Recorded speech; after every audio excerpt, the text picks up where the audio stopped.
asleep in the sheds. I couldn't sleep.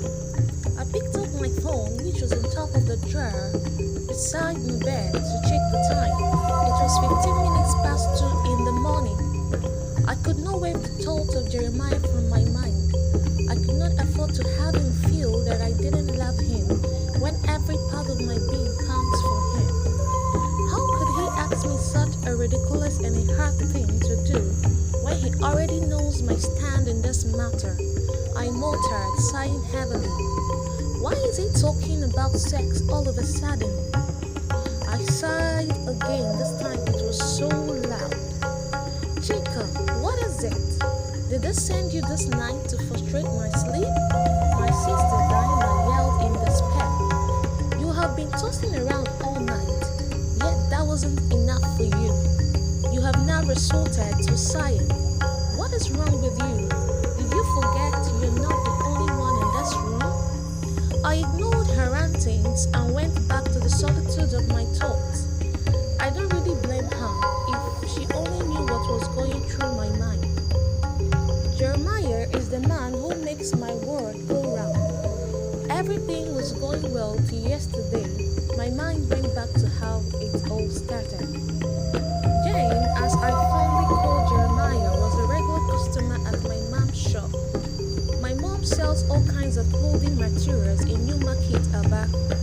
It was a huge clothing house.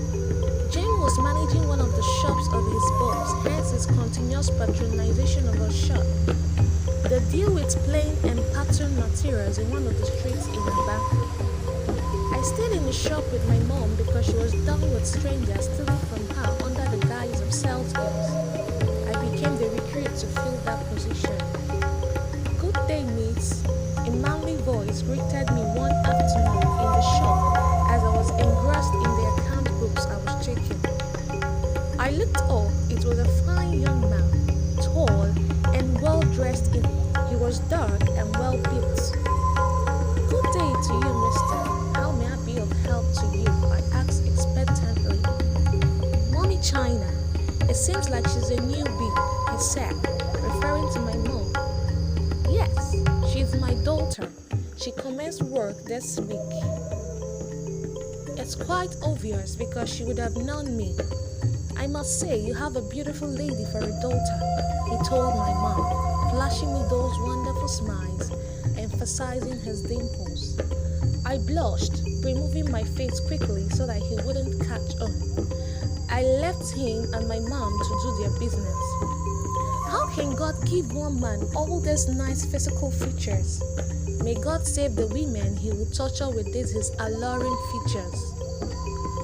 What if you become one of them? A tiny voice in my mind whispered, interrupting my thoughts. God forbid, I won't and can never be one of them. As if you don't know that I'm a lady that can be easily swayed by something as miniature as a man's physical appearance. I rebuked, waving the thoughts aside as I concentrated on my work.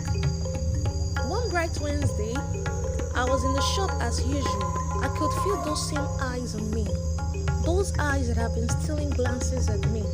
I looked up and my eyes met his. He quickly looked away.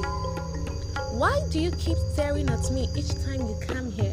I asked Jane as he came over to pay for his goods. You were so beautiful, I can't help but stare, he said, looking intently at me to see my reaction. I smiled at his choice of words. That's cliche, but thanks anyway. I've been meaning to ask, are you here for the holidays or you are really your mom's sales girl? Well, I'm helping out my mom by filling in the position of a sales girl since she can't trust others anymore.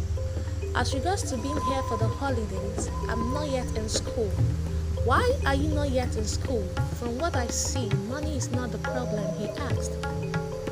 I have been seeking admission in the University of Lagos, but it's not yet forthcoming. This year is the 4th time I'm writing JAMB just to get into that school. Then go for an alternative.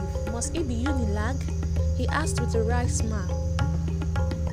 Mr. Jeremiah, thank you for the advice, but it's either Unilag or none at all. This school has been my dream school. I had always wanted to go to school in the West, a place far away from the East. This was actually fueled by my desire to be an air hostess, traveling and exploring the world. One good thing about all you said is your wish of becoming a flight attendant. It will suit you well. You speak so well. Your speech is well articulated and polished. He commented with those dreamy eyes of his, driving his point home in a way that made me a bit giddy. I blushed. Thank you. You're welcome. How about we hang out sometime? Talking with you has made my day. I look forward to learning one or two from you. From our conversation today, I could tell you have more to offer. Alright, friends, you say? We are good then, I replied with my best smile. Give me your number. I'll call you later for the updates. He extended his phone to me. I pressed in my phone digits and gave it back to him. He winked at me as he stood up and left.